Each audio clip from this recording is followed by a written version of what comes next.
इसके बाद वो दोनों अपने बच्चे को लेकर वहाँ से चले जाते हैं। अरे इस ठुल्लू बाबा के तो मजे ही आ गए। इतने सारे सोने चांदी के जेवर, वाह वाह। अगर ये जेवर मेरे हाथ आ जाए तो मेरे तो मजे ही आ जाएंगे। अब तुझे जल्दी ही कुछ सोचना होगा रे जग्गी ठग।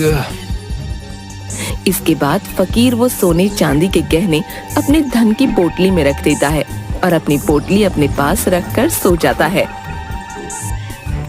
अगली सुबह दो युवक फकीर के पास आते हैं। बाबा जी की जय हो। हम पास वाले गांव से आए हैं। जिस माता पिता के बच्चे को आपने ठीक किया, उस गांव में आपके चमत्कार से सब आपके भक्त हो गए हैं। हमारे गांव के सभी लोग जो हैं आपसे मिलना चाहते हैं बाबा जी। उन्होंने आपके लिए भोजन की व्यवस्था की है। आप आएंगे तो गांव वालों को अच्छा लगेगा। आप आएंगे ना बाबा? अरे वाह वाह, ये तो बहुत खुशी की बात है। अब इस गांव के साथ साथ दूसरे गांव के लोगों को भी मूर्ख बनाने का मौका मिलेगा। हाँ, अब तो मेरे पास और धन आ जाएगा और चारों तरफ मेरी ही जय जयकार होगी। अरे वाह, कमाल हो गया। अच्छा ठीक है। अगर तुम्हारे गांव वालों की यही इच्छा है तो हम कल सुबह तुम्हारे गांव अवश्य आएंगे। जो आज्ञा बाबा फकीर। अच्छा, अब हम चलते हैं। जिसके बाद वो दोनों वहाँ से चले जाते हैं। अरे बाबा फकीर जी, क्या सच में सुबह पास वाले गांव में जाएंगे आप? लेकिन बाबा फकीर, आप तो कभी अपनी इस मजार से बाहर नहीं जाते हैं। अरे मूर्ख, ये सच है। हम कहीं नहीं जाते, लेकिन पास वाले गांव के लोगों ने हमें बहुत प्यार और आदर के साथ आमंत्रित किया है। ऐसे में हमें ऊपर वाले का आदेश है, हम वहां अवश्य ही जाएं। इसलिए हम कल सुबह ही पास वाले गांव के लिए निकल जाएंगे और तुम भी हमारे साथ ही चलोगे। जग्गी ये बात सुनकर थोड़ा हैरान हो जाता है। क्या आप मुझे भी अपने साथ ले जाना चाहते हैं? जो आपका आदेश बाबा फकीर, मैं आपके साथ अवश्य ही चलूंगा। हाँ। जिसके बाद अगली सुबह फकीर अपनी धन की पोटली अपने साथ लिए जग्गी के साथ पास के गांव जाने के लिए निकल पड़ते हैं। वो जंगल के रास्ते से जा रहे होते हैं।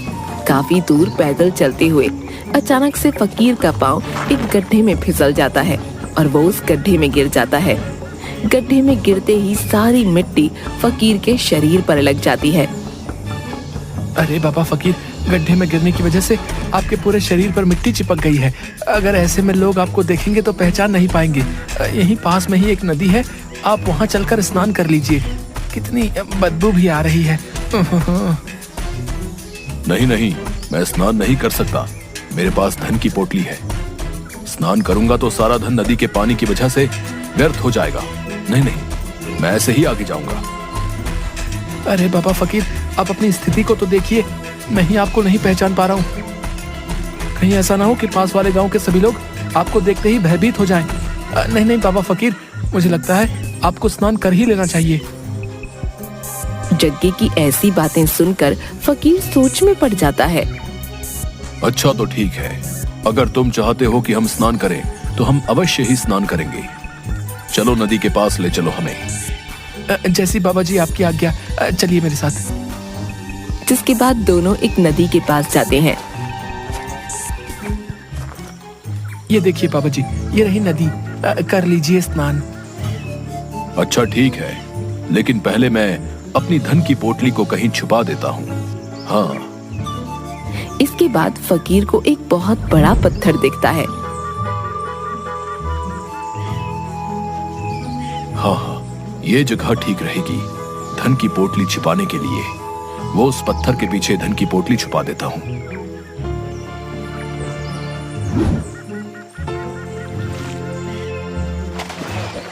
तभी जग्गी चुपके से पत्थर के उस तरफ जाता है और वो धन की पोटली उठाते हुए। आखिरकार वो दिन आ ही गया।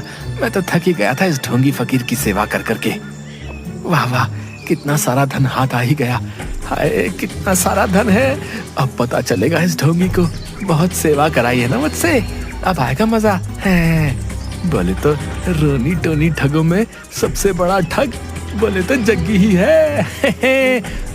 इससे पहले वो ढोंगी आ जाए, मुझे यहाँ से निकलना होगा। और जग्गी धन की पोटली लेकर वहाँ से भाग जाता है। तभी फकीर नदी से बाहर निकल कर आता है। अरे वाह वाह, स्नान करके तो बहुत संतुष्टि मिली। नदी का पानी तो बहुत ही शीतल था। आनंद ही आ गया। वाह, मजा ही आ गया। फकीर आसपास देखता है लेकिन जग्गी उसे कहीं नहीं दिखता और फकीर घबरा जाता है। वो ये देखकर हैरान हो जाता है कि उसकी धन की पोटली भी वहाँ नहीं है और वो समझ जाता है कि जग्गी उसकी धन की पोटली लेकर भाग गया। हाय हाय, ये क्या हो गया?